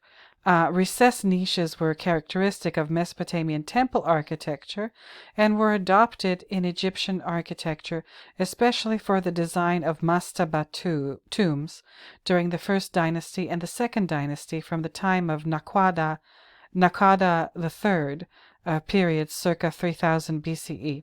It is unknown if the transfer of this design was the result of Mesopotamian workmen in Egypt, or if temple designs appearing on imported Mesopotamian seals may have been a sufficient source of inspiration for Egyptian architects. So, like, what's the point of a false door? I guess it's like the doorway to the afterlife. And maybe, I think, if I'm not mistaken, the mythology or the whatever says, like, in the tomb, when the person is dead, like, that's how they access the afterlife, through that door. Now, look at these. Look at these. So there's a naked devotee offering libations to a temple of Inanna, circa 2500 BCE, Mesopotamia. Should I? Yeah, let's go ahead. Look at these dimensions. Is it exactly like, 4 to 9? I don't know, but interesting. Or, 4 to 8.8. Then there's a tomb chapel false door circa 2450 BCE in Egypt. Oh my, interesting. The historical development, the configuration of the false door with its nested series of door jambs is derived from the niche-placed facade and its related slab stela, okay, which we're going to talk about in a minute, which became a common architectural motif in the early dynastic period. The false door was first used in the mastabas of the Third Dynasty of the Old Kingdom, circa 27th century BCE, and its use became nearly universal in terms of the 4th through the 6th dynasties. During the nearly 150 years spanning the reigns of the 6th dynasty pharaohs, Pepi I, Merenre, and Pepi II, the false door motif went through a sequential series of changes affecting the layout of the panels, allowing historians to date tombs based on which style of false door was used. Okay, so here's the mortuary complex of Djoser at Saqqara, and it shows the palace facade motif from which the false door motif is derived. Now, I'm not talking about this whole wall. Just look at the doorway. Is that similar in some way to the measurements of the monolith? I don't know. Then we have one from Sardinia. Domus de Llanas Putifigari, Sardinia. So this is an idea that went all the way around. Etruria, okay? This is in Tarquinia, the Monterozzi necropolis. Okay, this is another false door. Yeah, tomb of Charontes. And then this is the fresco of a false door in the Roman villa Poppaea. I don't know. I'm just putting it out there as a possibility. Okay? So this is an interesting concept, a false door. I mean, we've already seen a false window in The Shining in Ullman's office, so something representing a false door of some kind. I'm just saying, it is a possibility. We kind of have them in the Torrance's apartment in the hotel, because the apartment that they live in, it looks like it was made of, combining like 2 or 3 existing hotel rooms and just cutting through the wall. And, the bedroom, the living and dining area, and then Danny's bedroom and whatever. I think those are those originally were like maybe 2 or 3 rooms, because there's a door in the bedroom behind, like, that you can see behind, not behind the bed, not on the same wall as the bathroom, but the wall adjacent to that, the wall facing the hallway. And there's a door there that if you opened it, it would lead into the hallway, but it's not a separate room. It's the same, caretaker's apartment. Is that a false door? I don't know, but, there's something to think about. Then there's this. Steely. Yo. When I saw the monolith, that's what I didn't think of God. Like I said, I never thought of God when I saw the monolith. I thought of Steely's. All right, Steely, what is that? Let me explain it to you. And let me have Wikipedia explain it to you, because they do a much better job than I ever could. Stele, or occasionally stella, plural stellas or stelae, when derived from Latin, is a stone or wooden slab, generally taller than it is wide, erected in the ancient world as a monument. The surface of the stele often has text, ornamentation, or both. These may be inscribed, carved in relief, or painted. Stelae were created for many reasons. Grave stelae were used for funerary or commemorative purposes. Stelae as slabs of stone would also be used as ancient Greek and Roman government notices, or as boundary markers to mark borders or property lines. Stelae were occasionally erected as memorials to battles. For example, along with other memorials, there are more than half a dozen steles erected on the battlefield of Waterloo at the locations of notable actions by participants in the battle. A traditional Western gravestone, headstone, tombstone, gravestone, or marker may technically be considered the modern equivalent of ancient stele, though the term is very rarely applied in this way. I don't know why, but whatever. Equally, stele-like forms in non-Western cultures may be called by other terms, and the words stele and stele are most consistently applied in archaeological context to objects from Europe. the ancient Near East and Egypt, China, and sometimes pre-Columbian America.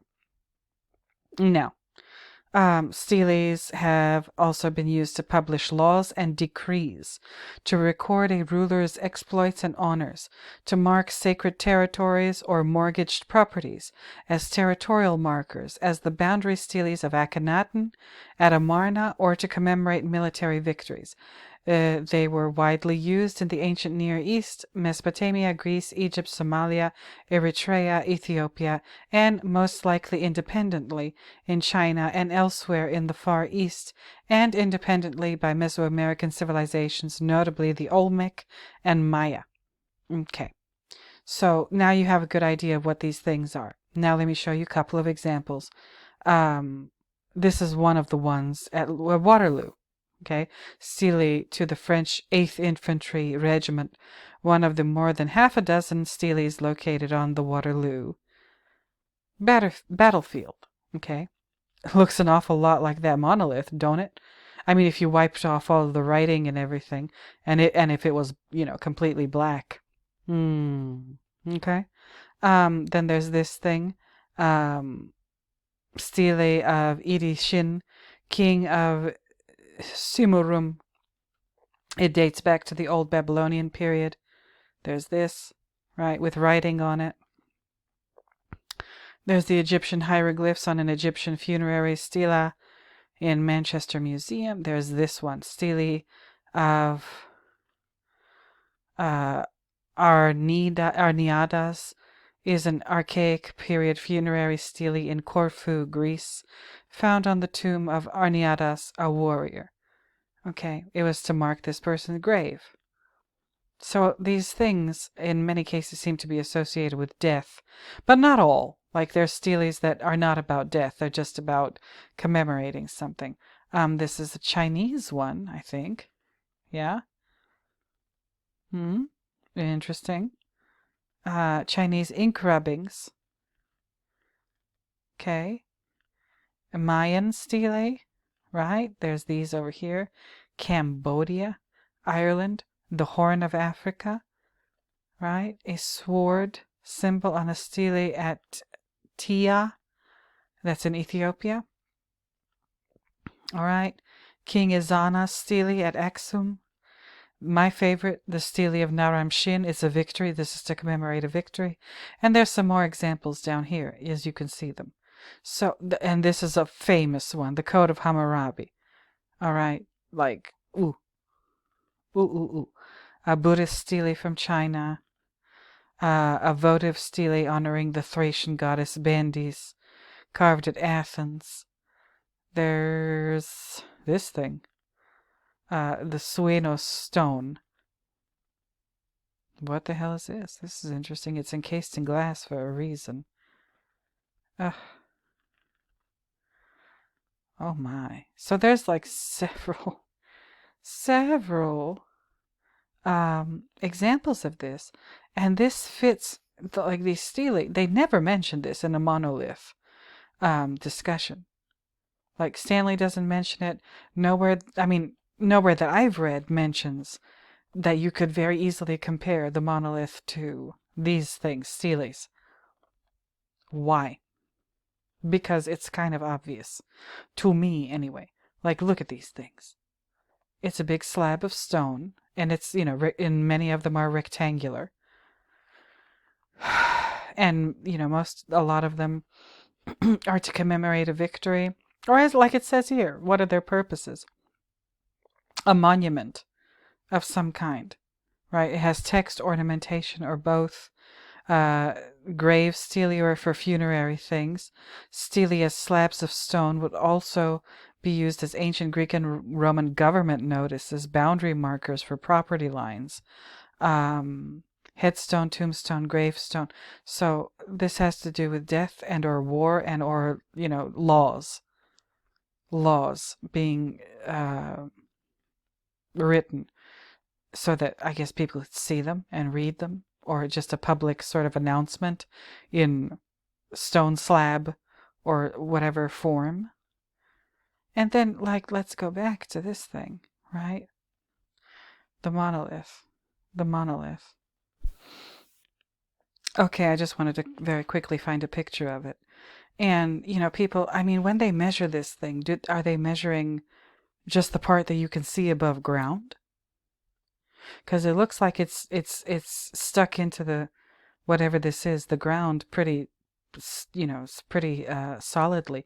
So maybe it's longer than we thought it was. I don't know. I haven't really read very much about this, but this thing appears, and it's fascinating to these apes. I mean, is Stanley Kubrick challenging everything we have been taught in school? Is he challenging like Charles Darwin's ideas? Is he challenging like what we've been taught regarding psychology and like, Jung especially, but also Freud and all that stuff? Like, where does that come from? I'm gonna, probably do a separate video uh, dealing with, no, not that, with this. I'm gonna do probably a completely separate video about this, and because this has made me angry. But these damn things, this damn thing, the monolith. Is it basically what? No, not this. Is it basically what this is, just without anything on it? Because stele or stela or whatever have been around for a long, long, long, long time. As you can see, they're kind of ubiquitous to the ancient world. Was Stanley aware of that? I would be surprised if he wasn't aware of that. Because if I know it, then Stanley Kubrick probably knew it too. So is this a stele just without any writing or any art on it?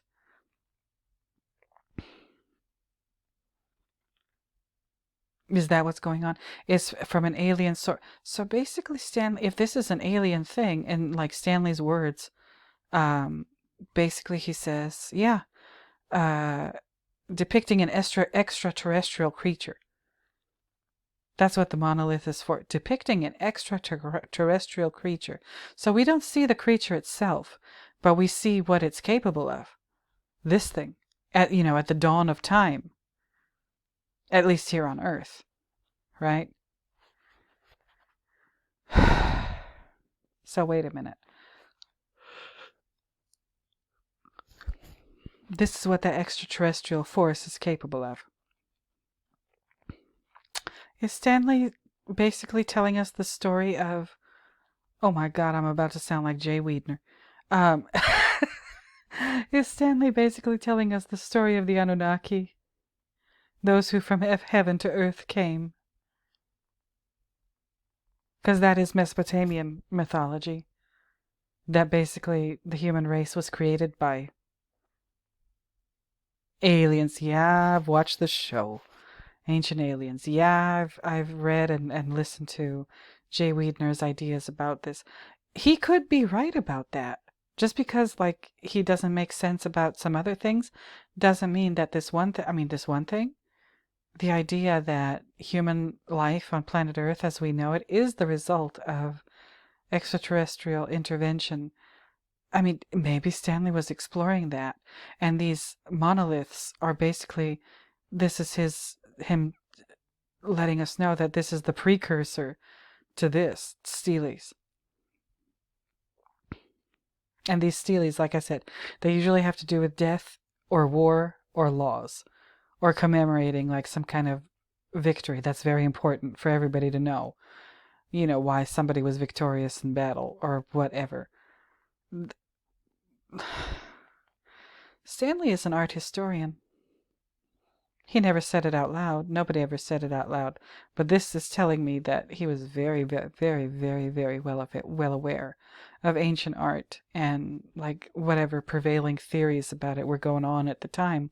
So steles have been known for a long, long time. There's also something that maybe wouldn't commonly be referred to as a stele, but I mean in structure it absolutely is. The Rosetta Stone, again uncovered by Napoleon's forces. Except this stone doesn't have any writing on it.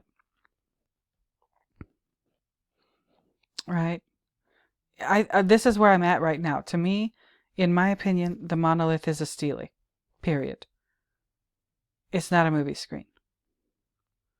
It's not a movie screen. And is that like, is he trying to depict some kind of, again, extraterrestrial creature in a manner that would be as mind-boggling as the being itself? I guess so. Because ancient history and ancient artifacts are mind-boggling. Because us in the modern world, we look at these old things, like the stuff that I showed you on this page about stele, and you're looking at this stuff and you're like, why? Why did they feel compelled to make these things? What was the point? And when you kind of start thinking about the point of these things as they were being made at the time, especially something like this fucking thing, the Victory Stele of Naram-Shin, which is a fragment. This, as you can see, it's got missing pieces over here. This particular figure, the largest figure here, Naram-Shin, he has a helmet. He's wearing a headdress on his head with horns sticking out of it. Basically, those horns mean that he is designating himself as a god, as a divinity. Okay? So, is Stanley is Stanley making a comment like that? Is he challenging Jungian archetypes and symbolism as we've been taught? The things that we've been taught about that? Because there's more to the story than Jung or even Freud or whatever have to say. There's a lot more going on there, and that's why I'm kind of inspired to make a video just about that, if you all are willing to listen. There's a lot more going on there. That's why I don't take Jung or Freud as the last word on anything. Nobody should. Like friends of mine who are psychiatrists, they're like, yeah, Freud has been disproven. Why are people still talking about him? And this is not me. This is a professional working in that field who said that to me. And I'm like, oh, really? But why do we keep talking about him then? if you know, because Freud and Jung were seriously strong influences on the art created at that time. So if Freud and Jung were, you know, regarding their I've been talking for too long. Their psychoanalysis and that kind, if that's been disproved, basically, what else could be disproved? Maybe this here, the archetype thing, that their way of approaching the subject of symbolism. Why are we stuck on scholarship that is at least a century old? No, even older. Why are we stuck on that? Haven't we made any progress since then? I hope so. So I mean, we must have. And maybe Stanley is questioning this too. Maybe he's questioning religion, the purpose of religion. You know, those who from heaven to earth came. He's questioning this whole narrative about human beings evolving from apes. He's questioning our understanding of the world and the things beyond our world, you know, the universe. Our understanding is limited, and it's always going to be limited if we keep going the way people like this have, you know, the motion and the direction that people like Naram-Shin have pointed us in. Right? I don't know. Y'all tell me. And again, I don't think it's a movie screen. I really don't. But you guys, if you've stayed this long, I'm approaching 2 hours of talking, and I had a lot to say. There was a lot to do in this video about the monolith. And by the way, like in my community page, where is it? That last song that I shared at the drive-in, Cosmonaut. There's a line in the song, I added Gershom in it because I knew he would appreciate this music. But, you know, here comes the monolith. Listen to this song, find the lyrics, read them. You can learn a lot from art itself and the way people do art. Yeah, whether or not Jung approves. Yeah, and thinks that nobody's in control of their own mind, and that we're all working on some kind of like computer program that's been put there by and we can't break out of that. We're all stuck in that. No, I don't believe that. If that were the case, then we wouldn't have people like Stanley or David Lynch or, you know, a bunch of other amazing artists and writers and what have you. So that's all I have to say for now about this, you guys. I'm going to do the church announcements again, and I'm going to let you go. Returning viewers, thank you for returning. New viewers, thank you for being new. Subscribers, thank you for subscribing. Please don't forget to like, comment, subscribe, and share. Consider leaving me a tip if you want to. If you don't, that's okay. And I'll be back with more stuff. I've got more in my crock pot. You know, I'm going to serve it to you when it's done. Yes, I'm coming. Next video, I promise, will be Understanding the Shining Part 17. I promise. So that's about it. So until next time, y'all. Until next time when I find yet another reason to talk at you, in the next video, I'm going to go ahead and bid you bye-bye. So, bye-bye, everybody.